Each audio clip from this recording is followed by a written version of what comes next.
এই যে binary trading পৃথিবীর সব থেকে বড় স্ক্যামের মধ্যে নাম্বার 1 থাকবে। এই ধরনের পোলাপানগুলা নানান বাড়ি গাড়ি দুবাই দেখায়, যেগুলো টুপি পরাইতেছে মানুষে। আজকে আমি রিভিল করতেছি যে ওদের মোটোটা কি, ওরা কিভাবে কাজ করে এন্ড কিভাবে ওরা বড়লোক হইতেছে, কোন টাকার উপর বেস্ট করে ওরা হচ্ছে এই লাক্সারি এই শোটা দেখাইতেছে। এটাই জানতে চাচ্ছি। এইটাতে তো মজা হবে। বলো। আচ্ছা, আমি হচ্ছে ট্রেডার হারুন। আমি হারুন কি করতেছি, একটা টিকটক অ্যাকাউন্ট খুলছি, একটা ফেসবুক পেজ খুলছি, একটা ইনস্টাগ্রাম খুলছি। সো ফেসবুক আর ইনস্টাগ্রাম একটু পরে রিচ হবে, বাট টিকটকে মানুষের বুঝাই বানানো ইজি। আমি ট্রেডার হারুন টিকটক অ্যাকাউন্ট খুলে আমি কতগুলো টাকা মানুষের কাছ থেকে ধার করে আমার টেবিলের সামনে এভাবে ছড়াচ্ছি।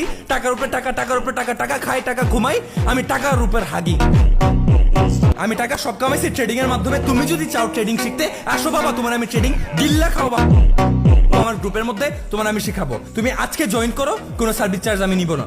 টেলিগ্রাম চ্যানেলে আমি ঢুকে দেখলাম ও পোস্ট করতেছে, ভাই কালকে তো একটা টুর্নামেন্ট আছে, কালকে তো এইটা আছে, তোমরা ট্রেডিংটা নাও, এই নাও আমার এই লিঙ্ক দিয়ে তুমি এই ওয়েবসাইটের মধ্যে সাইন আপ করো। ও আমাদেরকে দেখাইছে, ভাই তুই এইভাবে করলে উইন হবি। মানে বাই এনি চান্স লাকের থ্রুতে আমি কোনোভাবে উইন করে গেছি, ঠিক আছে। একবার আমি ভাবলাম, ভাই আমি তো ভাই জিতে গেছি, আমি তো টপ জি, আমি তো ট্রেডিং এর কিং। আমি কি করি, এবার আরো 10,000 টাকা 20,000 টাকা ঢুকাই।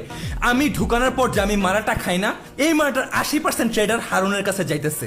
ট্রেডার হারুন ওই কোম্পানির সাথে কানেক্ট হয়ে আছে যে ভাই আমি ওরে আমার রেফারেলে ঢুকাবো, ওইভাবে যদি টাকাটা ঢুকে আমি কিন্তু 80% চাই। Very interesting. যে ট্রেডিং কোম্পানিটা আছে হিজ কুল, ঠিক আছে ভাই, আমার তুই 10% দে, যাই দে, আমি ওর সাথে পার্টনারশিপ আছি, তুই 80%, 90%, 70%, 50% আমি তোরে দিমু, আর বাকিটা ওই ট্রেডিং কোম্পানি খাইয়ে ফেলবে। এইটাই হইতেছে আজকালকার যত অলদ বলদ গলদ ট্রেডার গুলো আছে, এগুলো এইভাবে নিজের মতো তো ভালো ট্রেডিং এর কোনো নলেজ নাই, নিজে কোনো বালটাও বুঝে না, বাট এইভাবে মানুষে টিকটক খুলে টাকা দেখায়, সেইভাবে গ্লোরিফাই করে, ওই কোম্পানির সাথে কানেক্ট হয়ে কত কত বাচ্চার, কত কত পুলাপানের যে স্বপ্ন নষ্ট করছে, কত কত পুলাপানের যে ধ্বংস করছে, এটা কোনো ঠিক ঠিকানা নাই।